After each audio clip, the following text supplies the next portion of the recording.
Сәлеметсіздер ме достар, егер менің каналыма тіркелмеген болсаңыздар, тіркеліп, лайк басып, комментарий жазып кетулеріңізді сұраймын.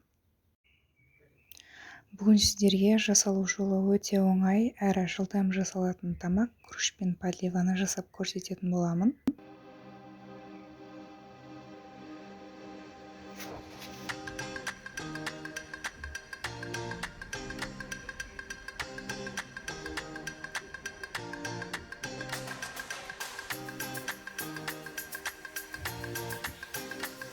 Жұмысты ноқатты суға салып қоюдан бастаймыз.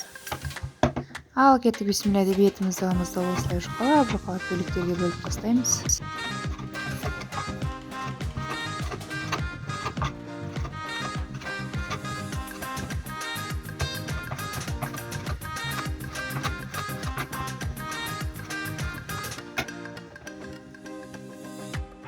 Етті де турап болдым. Ендіше тұз, приправа, тәтті тұз, соя, қызанақ пастасы салып етті мариноваттаймын.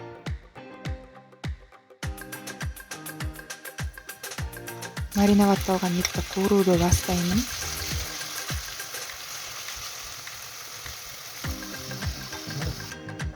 Күрішті дайындауды бастайын. Қазанға кішкене май саламыз да, күрішті осылай кішкене қуырып аламыз. Сосын барып су саламыз.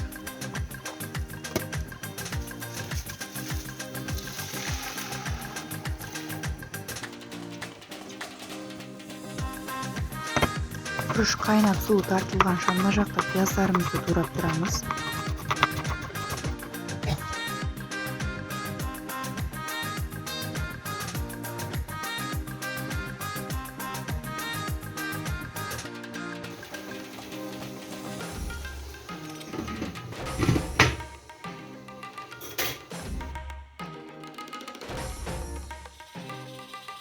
Мінекей достар, тамағымыз да дайын болды. Міндетті түрде жасап көріңіздер.